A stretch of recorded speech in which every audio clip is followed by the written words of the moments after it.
révérend Père Président du jury, chers membres du jury, très chers dames et messieurs, bonjour. Nous avons l'honneur et le plaisir de vous présenter notre mémoire de fin de titre du deuxième cycle intitulé La mise en place des réseaux filaires d'interconnexion des sites distants de la Direction générale des douanes assises. Nous vous remercions de bien vouloir prendre connaissance de ce travail et d'en discuter ensemble. Nous remercions également quiconque est venu pour assister à cette soutenance. Nous nous permettrons de commencer notre exposé en remontant brièvement aux origines de cette recherche, c'est-à-dire en revenant sur des raisons qui nous ont guidés. Premièrement, nous avons la problématique, les hypothèses de recherche, les objectifs de notre travail, la méthodologie, les techniques utilisées et enfin les résultats de notre recherche. L'utilisation d'Internet reste aujourd'hui la technologie qui nous permet de rester en contact avec le monde entier. La gestion de cette technologie est une préoccupation majeure pour les entreprises modernes. Ainsi, les entreprises qui utilisent l'Internet pour le partage des informations continuent à rencontrer des difficultés quant au partage et à la sécurisation des données. Pour ce qui concerne la DGDA, elle a plusieurs sites, dont quelques-uns seulement possèdent les réseaux locaux avec accès Internet. La communication entre les sites ne se fait que par la messagerie électronique.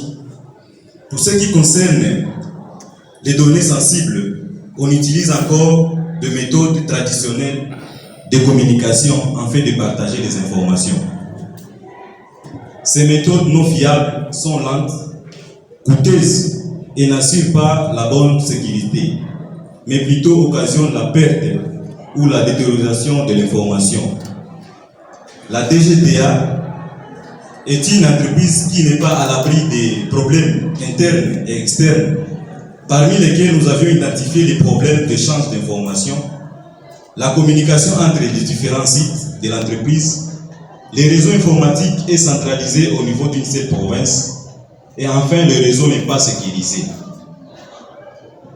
Les constats si haut énumérés nous a fort préoccupés et nous a amenés à réfléchir autour de la question maîtresse de notre recherche. Pourquoi est-ce que la mise en place d'un réseau d'interconnexion de sites distants serait-il bénéfique à la DGDA? Quelle procédure que cette institution pourrait-elle mettre en place pour assurer la bonne gestion de ces réseaux et assurer une sécurité d'information qui circule? La connexion des sites distants de la DGDA serait un moyen particulier pour remédier au problème de partage d'informations entre la direction provinciale de la DGDA et ses différents sites. Le déploiement d'un réseau informatique permettant d'interconnecter les différents sites distants de la DGDA serait un moyen efficace pour pallier aux différents problèmes de partage d'informations entre la direction provinciale et ces différents sites sans une perte estimable de temps. Pour vérifier nos hypothèses, nous avons fait recours à la méthode analytique. Cette méthode nous a aidé à la décomposition de la matière et détaille l'ancien système pour ainsi parvenir à la modélisation du système à mettre en place. La méthode expérimentale nous a permis de réaliser des expérimentations au moyen de simulation sur de nouveaux systèmes à mettre en place au sein de la DGDA et la mise en place d'un réseau permettant d'interconnecter les sites distants. Pour appuyer ces méthodes, certaines techniques ont été d'usage. Il s'agit entre autres la technique d'observation.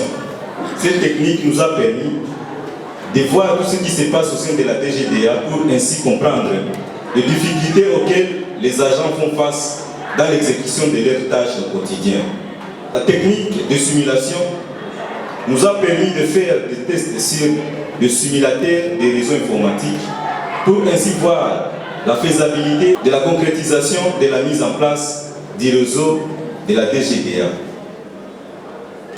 L'objectif principal de cette étude est de proposer une solution de mise en place du réseau d'interconnexion des sites distants de la DGDA afin de permettre que cette entreprise atteigne ses objectifs. Les objectifs spécifiques est d'étudier et connaître les outils nécessaires liés à la technologie des réseaux informatiques. avoir une maîtrise sur le déploiement de nouveaux outils du réseau informatique, développer les échanges entre les services au sein de la société, améliorer la circulation des documents entre les sites de la DGDA. L'image ici présente le modèle d'architecture des réseaux au sein de la DGDA. Pour ce faire, le réseau informatique de la DGDA est centralisé au niveau de Kinshasa. La DGDA loue une bande passante auprès d'un fournisseur d'accès Internet qui redistribue ensuite aux différentes représentations au niveau des provinces. L'architecture réseau de la DGDA au niveau national est composée d'un modèle qui module les signaux reçus auprès des fournisseurs d'accès Internet. Ensuite, il transfère au niveau des provinces. Le réseau informatique de la DGDA a comme switch client qui s'y connecte toutes les différentes sorties vers client VPN du réseau VPN. Si le routeur VPN se connecte, les switch serveurs, et si les switch serveurs se connectent, les serveurs Sidonia qui constituent les cerveaux de la DGDA. Partant de cette architecture, si la DGDA continue à faire l'usage de cette architecture, il aura toujours à s'arrêter sur des problèmes lors du partage des données. Premièrement, le réseau informatique de la DGDA est centralisé au niveau de Kinshasa. En cas de panne des réseaux au niveau de la DGDA Kinshasa, c'est toute l'étendue nationale qui sera pénalisée.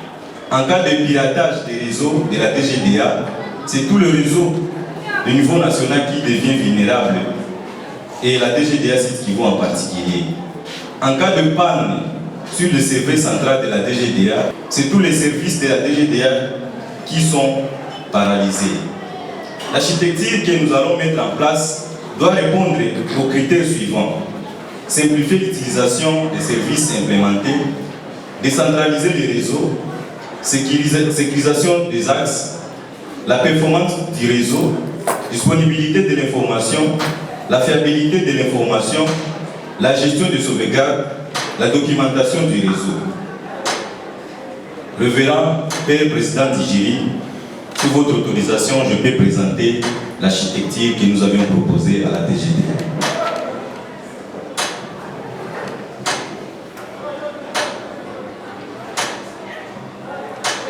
Fournisseur d'accès Internet, FAI, et puis nous avons le routeur FAI qui transmet des informations sur le parfait, qui fait la sécurisation de cette architecture, puis l'information renvoie sur le switch.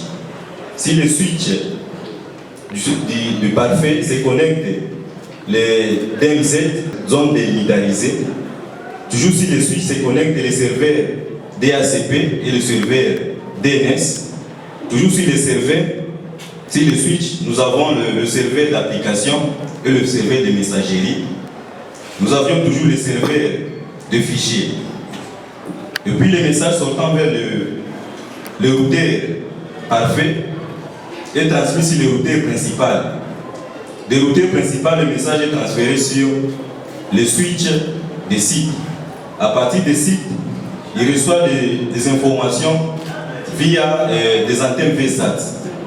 Alors, nous allons pouvoir essayer, si nos matériels que nous avons utilisés nous permettent aussi de faire la transmission des informations. On va pouvoir tester, et ça se fait comme nous le faisons sur nos téléphones. Lorsque nous envoyons des informations, nous avons toujours l'habitude d'entendre le message d'accusé de réception. Alors pour notre architecture, il y aura un message, l'architecture va nous présenter. Alors nous allons prendre le message au niveau de province et l'envoyer au niveau des sites à distance. Si le message passe, l'application va nous envoyer un message en disant que le message est arrivé à la destination. Nous mettons le message, comme c'est pour la première fois, il y a le message qui vient ici, on écrit fait, donc le message n'est pas ici. On va encore essayer de prendre le message.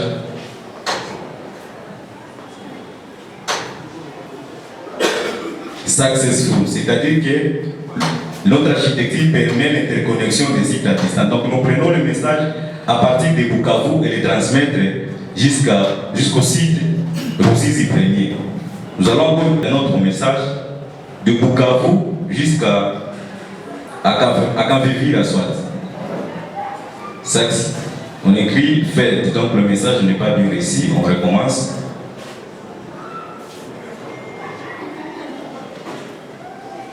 Successful, donc le message est bien passé. Nous allons faire circuler tout le message que nous avons envoyé. 3 minutes. Avec l'auto-captcha qui va nous faire montrer comment est-ce que le message est en train de circuler dans notre architecture qui est voici. Vous voyez comment est-ce que les messages sont en train de sortir de Bukavu jusqu'à Kanvivira, de Bukavu jusqu'à Ruzizi Premier, de Bukavu jusqu'à Kalundu. C'est ce que nous avions juste présenté. Révérend Père Président du jury, chers membres du jury, très chers dames et messieurs, nous sommes au terme de notre travail qui portait sur l'interconnexion des sites distants de la DGDA. Nous n'avons pas prévu tout, mais nous nous laissons ouverts pour des corrections, des suggestions et des conseils. Merci.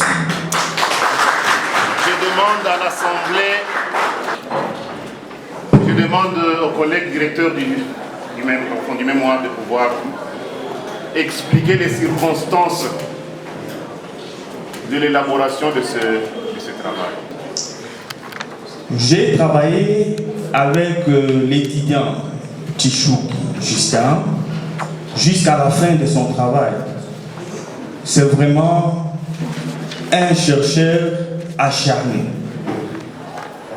C'est vraiment un chercheur infatigable.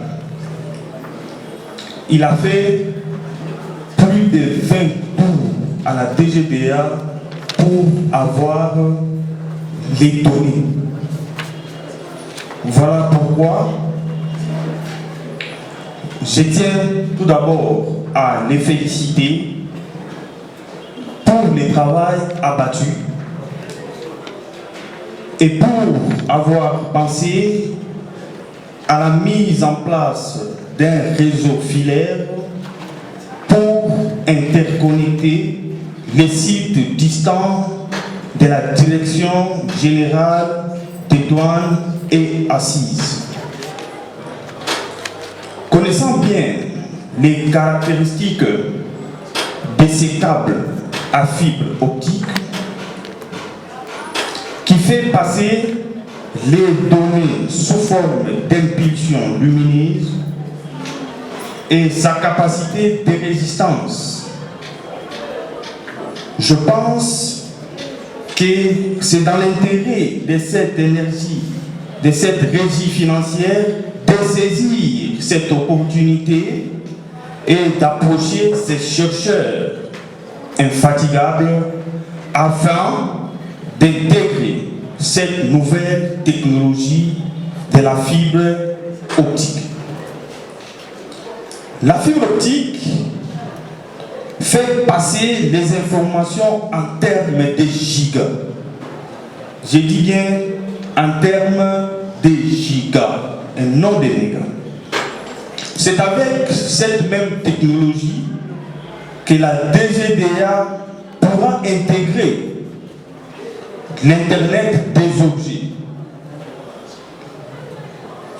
avec à son approche l'utilisation des adresses IPv6. Comprenez par IPv6 le protocole Internet 6e version. Comme aucun travail n'est parfait, je pense bien que celui-ci ne pouvait non plus faire l'exception.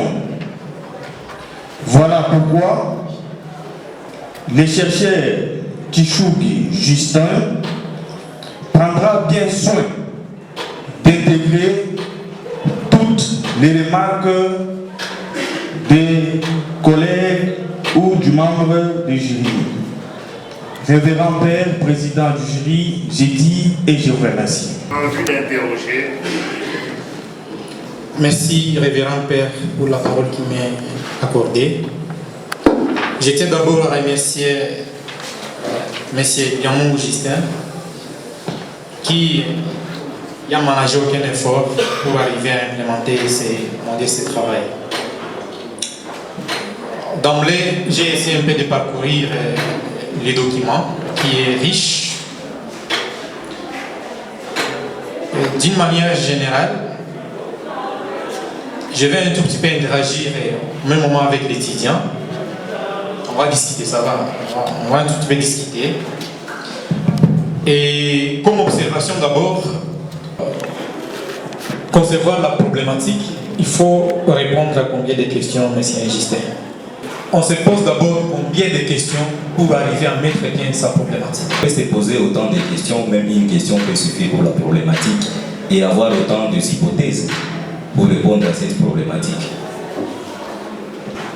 Au niveau de la problématique, je pense qu'on se pose 3 questions. Comment? Quoi et qui? Donc, qui va faire ce travail? Comment on va le faire? Pourquoi non plus on va le faire? Si je reviens à cette question, c'est parce que dans la problématique, je n'ai pas vu éclater ces 3 petites questions ici. Tout simplement parce que la problématique a été concise sur pas même une page. C'est même pas une page. C'est même pas une page. Pourtant, on devrait contextualiser les sujets. On doit contextualiser les sujets. Quelle est l'ampleur de la fibre optique de votre réseau filié au niveau mondial? En Afrique, en RDC, au Sud Kivu, et principalement dans les entreprises étatiques de Bukavu, spécifiquement à la DGDA. N'est-ce pas? Et voilà, donc ça c'est une observation. Il faudrait vraiment enrichir cette problématique ici. Je tiendrai compte donc de la correction. Deuxièmement, quelle est la méthode, dirais-je, que tu as utilisée pour arriver à implémenter l'architecture que tu nous as juste là présentée ici? Quelle est la méthode que tu as employée pour arriver à présenter cette architecture? Nous avions utilisé la technique de simulation ainsi que la méthode fonction structurelle. Si c'est une technique de simulation, ici nous avons 4 techniques qui sont utilisées. Ouais. Il y a 4 techniques. Ce que, si tu permets, on peut élaguer les 3 premières techniques et adopter seulement la technique de simulation. Donc nous avions fait recours à ces quatre techniques, mais pour arriver à simuler notre architecture, il fallait qu'on passe à la simulation avec le logiciel Cisco Packet 3CL. C'est seulement ce logiciel-là qui permet de faire la simulation de notre architecture. Voilà. En quoi est-ce que la méthode structurant-fonctionnelle t'a aidé maintenant à concevoir cette architecture? La méthode structurant-fonctionnelle nous a permis de récolter les informations nécessaires concernant la structure de notre entreprise.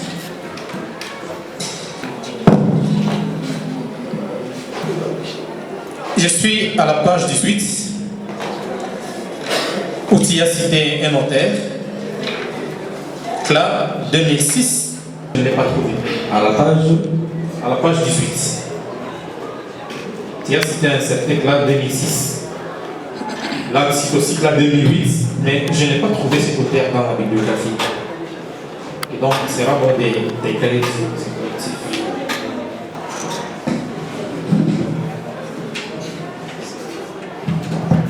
Quelle est la différence entre le mode configuration globale et le mode de configuration statique? Quelle est la différence entre les deux?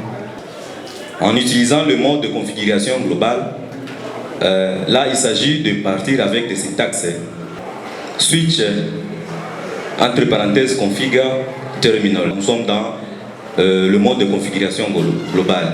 Fibre monopode, et quel type de lumière qu'il utilise? La fibre monomode, partant d'abord de la définition de la fibre optique, c'est un support de transmission qui permet de transmettre des informations sous forme de lumière. Lorsqu'on parle de lumière qui peut se transmettre dans la fibre optique, il s'agit de lumière étant comme d'autres lumières. Il n'y a pas une détermination parlant de la lumière qui peut se passer dans la fibre optique. C'est la fibre optique qui permet de transmettre les informations sous forme de lumière. Point barre, il n'y a pas d'autres explications sur ça. Je suis à la page 54.342 où tu parles des coûts des ordinateurs du département technique. La page À la page 54. À la page 54, tu dis que le local du département technique du réseau de la DGDA planifie et hébergera tous les équipements d'interconnexion des sites, les serveurs, un ordinateur de l'administrateur du réseau également. Mais dans ta prévision, tu as parlé d'un ordinateur dans la théorie, mais dans la prévision, tu dis ordinateur d'administration I7, tu as prévu des ordinateurs. Cet autre ordinateur-là va faire quoi? Ici, pour le département technique, on aura bien sûr autant d'ordinateurs. Le premier ordinateur sera utilisé par l'administrateur. Et l'autre ordinateur peut jouer d'autres rôles en cas de panne. Si l'ordinateur en question de l'administrateur tombe en panne, on peut faire recours à cet ordinateur. Parce qu'il faut prévoir toujours. Je pense qu'on devons quand même être réel. Tu seras dans une entreprise et qu'on te dit de faire une prévision budgétaire. Il y a l'argent qui est là. Combien d'ordinateurs que vous allez utiliser? Je viens, je vous donne l'argent, je te finance. Puis tu me dis non, ça je vais garder. Ça ne se fait pas. Facilement je peux voir que ça n'a pas de sens et que je peux récupérer cet argent. Étant donné qu'on connaît les besoins de l'entreprise, il faut qu'il y ait vraiment la prévision. Si chaque matériel qu'on va utiliser, il faut qu'on fasse accord sur la prévision. Ça sera plus nécessaire parce qu'on ne sait pas demain ça sera quoi pour les autres équipements. Vous savez, avec la technologie a toujours ses caprices. Ça peut changer et on n'aura pas là où on peut faire encore le recours. Raison pour laquelle on prévoit à chaque fois. Imprévu, 10% du sous-total et une imprévue de 11 418,8 $. Comment tu peux représenter cette facture? Merci. Comment tu peux écrire cette facture-là d'imprévu que tu as mis ici? Nous sommes partis d'abord s'entretenir avec le contrôleur de la DGDA, discuter sur ça. Étant donné que moi je connais l'entreprise dans laquelle j'avais travaillé, je trouve que ce montant est passable. La DGDA est à mesure de faire sortir cette somme d'argent en fait d'implémenter la fibre optique. La fibre optique, c'est le support de transmission le plus cher. Ça demande un coût plus élevé pour son implémentation. Merci. Tu as prévu 4 switches de 16 ports, mais pour le poste de travail, 15 fois. Il ne faut pas seulement 15, c'est 4 switches. Comme ça, sans être utilisé. Tu as débordé dans ta prévision. Tu as débordé, et puis les routeurs, tu as prévu 4 switches à ces routeurs ici. C'est possible, bien sûr, on peut le faire, ça va. Les autres sont toujours là, sans ordinateur. Parce que dans l'architecture, il y a 30 machines. Donc ça fait déjà un problème. Donc la prévision ici ne corrobore pas directement avec l'architecture que tu as fait. Parce que le nombre de machines qui sont dans l'architecture, c'est vraiment une contradiction. Merci, monsieur le président de Chine. Nous passons la parole au collègue deuxième lecteur. Tout de suite, j'étais avec un programmeur. Maintenant, là, je suis avec un administrateur réseau. Je m'en félicite et je félicite l'étudiant ici présent pour d'abord le travail qu'il a réalisé, qui vaut son pesant d'or. Je n'ai pas beaucoup de commentaires sur les plans forts. Cependant, la deuxième hypothèse du travail est à réformer. Elle ne répond pas à la question que vous avez posée dans la problématique. Et à la page 2, vous dites que la DGDA a plusieurs sites, dont quelques-uns seulement possèdent les réseaux locaux avec accès à Internet. Où est le problème? Est-ce que c'est un problème? Oui, c'est un grand problème. En tant que tel, ce site doit être connecté. Parce que pour envoyer le message ou pour la transmission de l'information, il faut que le site soit au courant de tout ce qui se passe au niveau de la DGDA. Nous avions seulement connecté les 5 sites. Moi, je ne vois pas les problèmes. Tu sais pourquoi? Parce que tu continues à dire que la communication entre ces sites ne se fait que par la messagerie électronique. Pour certains. Non. Tu dis la communication entre les autres sites non connectés se fait par messagerie électronique. Hypothèse. D'abord la première, puis la deuxième.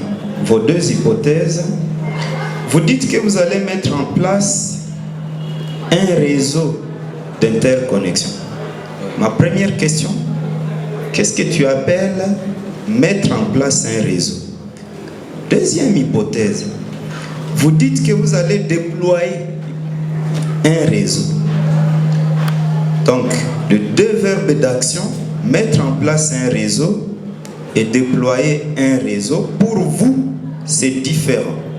J'aurais souhaité que vous m'en donniez cette différence. Passer un réseau et déployer un réseau, conformément à vos deux hypothèses. Page 55. Vous êtes à la page 55, là où vous parlez du coût du projet. Vous indiquez 159 862 $. Je voudrais savoir si c'est une charge ou une opportunité par rapport aux résultats auxquels vous avez abouti. Vous dites 159. Vous voyez le coût total du projet, non? Page 55. Oui. C'est pas le même travail que nous avons? Bon, j'espère que c'est le même travail. Non, je constate que ce n'est pas le même. Moi, je suis à la page 55. C'est là où je suis aussi. Non, non, c'est pas... Ah, c'est pas la même version. Mais va quand même là où tu as indiqué le coût total du projet. D'accord, c'est là où je suis. Ok. Est-ce que ce coût ici, c'est une charge ou une opportunité par rapport à ton résultat? Troisième question.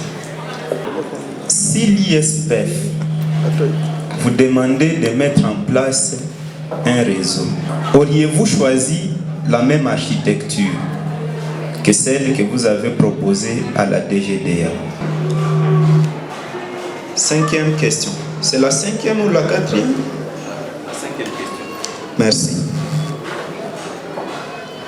Qu'appelle-t-on réseau figé, cher ami? Un réseau figé, c'est quoi? Mettez entre parenthèses rigide. Sixième question. Vous avez parlé de l'adresse IP? Oui. Merci. C'est quoi? Et la différence entre DNC et DHCP? Serveur DNS et serveur DHCP. Répondez, cher ami, très rapidement aux questions de fond. Je dois répondre aux questions qui semblent avoir plus d'éclaircissement. La première question est de savoir est-ce que si on me demande de mettre en place une architecture, je peux proposer l'architecture que j'avais présentée à la DGDA. Étant donné que la DGDA est une grande entreprise et nous devons juste interconnecter ces sites, comparativement à l'ISPF qui constitue un réseau local, vraiment l'architecture ici ne peut pas passer. L'ISPF, c'est un réseau LAN. LAN signifie Local Area Network. C'est les réseaux. Donc ici, on peut implémenter les réseaux locaux par les réseaux que nous avions proposés à la DGDA. Quels sont les équipements dont on pourrait avoir besoin de pour les réseaux, petits réseaux locaux? Pour les réseaux locaux, nous avons seulement besoin de switch ainsi que les équipements informatiques. La deuxième question est de donner la définition de l'adresse IP. IP, en définition, il s'agit de protocoles Internet. Chaque ordinateur a son adresse. Pour se connecter sur le routeur, il faut que le routeur connaisse l'adresse IP de chaque ordinateur. Autrement dit, pour ceux qui ne comprennent pas très bien. Autrement dit, ça signifie que dans le réseau, on ne peut que se connecter si on connaît son adresse IP. D'abord, tu as mal défini I, c'est quoi? I signifie Interconnection Protocol. Tu es sûr? Oui, je Et suis si sûr. on parlait de Internet Protocol? Ça va de même. Allons-y. Et tu as encore 6 minutes pour répondre à toutes ces questions. D'accord. La question reste de savoir ici la différence entre serveur DNS et serveur DHCP. Le serveur DNS signifie Domain Name System. Le serveur DNS, il permet de transformer les adresses IP en nom du domaine. Contrairement au serveur DHCP, Exemple. disons par exemple Google. Google, c'est le nom du domaine. Il a son adresse IP. Si vous vous connectez sur Google, on nous montre seulement Google, mais on ne montre pas son adresse IP. L'adresse IP est cachée. DHCP. DHCP signifie Dynamic Host Control Protocol. C'est ça le terme. Il permet d'attribuer les adresses IP sur les équipements informatiques. Attribuer les adresses IP sur les équipements informatiques. Seulement? C'est ça son rôle. De quelle manière? Statique ou dynamique? Je pose la question si c'est statique ou si c'est dynamique. C'est toujours dans les dynamiques. Ah, d'accord. On y va? Pourquoi tu fuis la première question? La première te demande à donner la différence entre mettre en place un réseau et déployer un réseau conformément à tes hypothèses. Mettre en place ces réseaux, c'est dans le cadre de l'installation. Est-ce qu'il y a une différence? Pour notre cas, il y a une petite différence. Parce que pour le déploiement, il s'agit de prendre seulement le matériel, le déploiement des matériels qu'on va installer pour permettre que la fibre optique puisse passer les informations. Révérend Père Directeur Général, président de ces jurys, vous constatez même avec moi que l'étudiant est à l'aise de répondre très facilement aux questions, ce qui signifie qu'il maîtrise le domaine. Il a en tout cas présenté un travail qui mérite toutes nos félicitations. Je dis et je vous remercie. Merci beaucoup. Vous pouvez applaudir.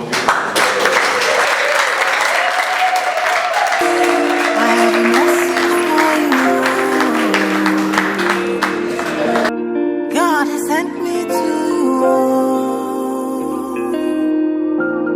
I have a message for you. God has sent me to you. Listen, them say, them tell you say you can never be the one. But God say, make I tell you say now you him choose in 1 month, in 1 week. You will sing a new song in 2 days, lesser than you will hear. Congratulations, you're in the glory of God. Congratulations, He has done it for you, and you will come back with a new song to sing. God is good. Yes, you will come again with a new song of praise. God is good. Oh.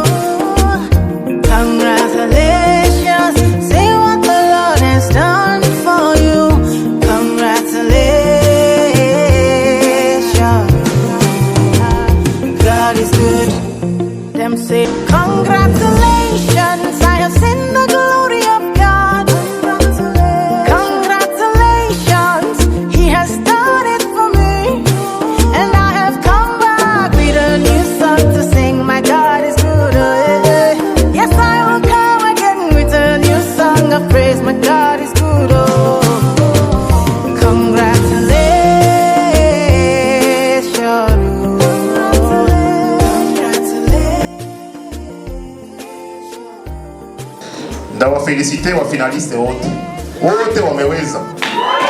Kwanza aliweza 80%.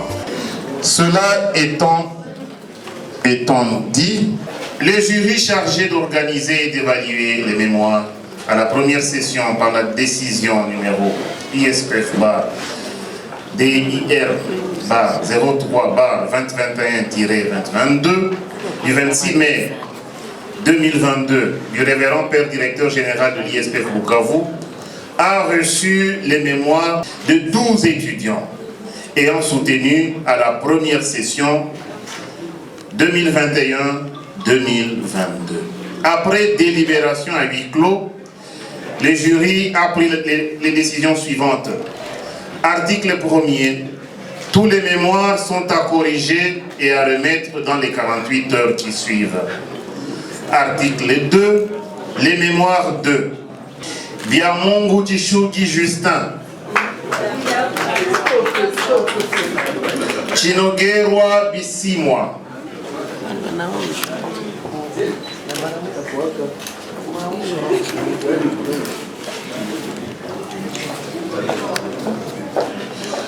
Chito Sakahara Romain, excusez. Aganze Bishikwabo Tony, Mukereza David, Andema Buhendwa Yves, François Kawaya Mitterrand, Kadahano,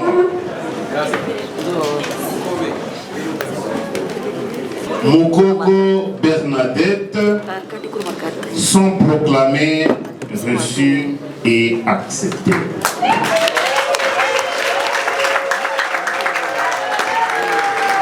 À toutes et à tous nos étudiants finalistes, mes sincères félicitations.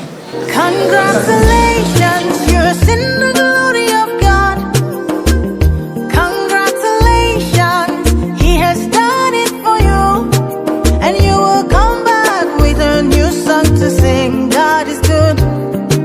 Yes, you will come again with a new song of praise. God is good. Oh, congratulations. Congratulations. Congratulations. Say what the Lord has done for you. Congratulations. God is good. Them say that I can never be all that I see. I've seen that God is greater than that.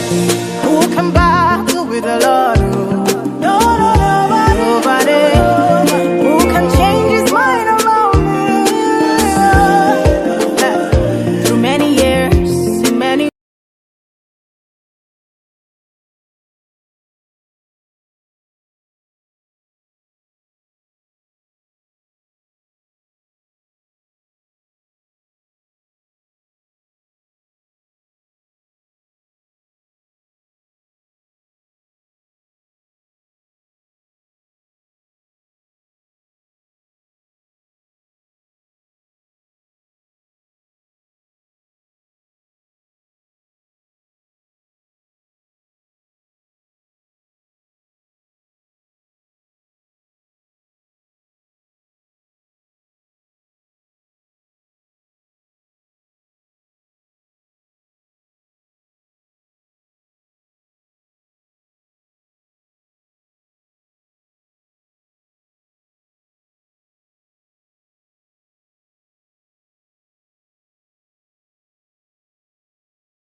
have a message. Congratulations.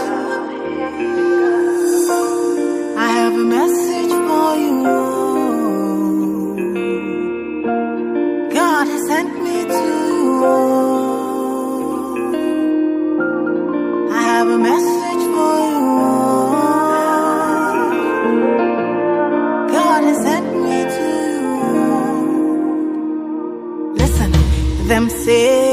them tell you say you can never be the one, but God say, make I tell you say now you him choose in 1 month, in 1 week, you will sing a new song in 2 days, lesser than you will hear.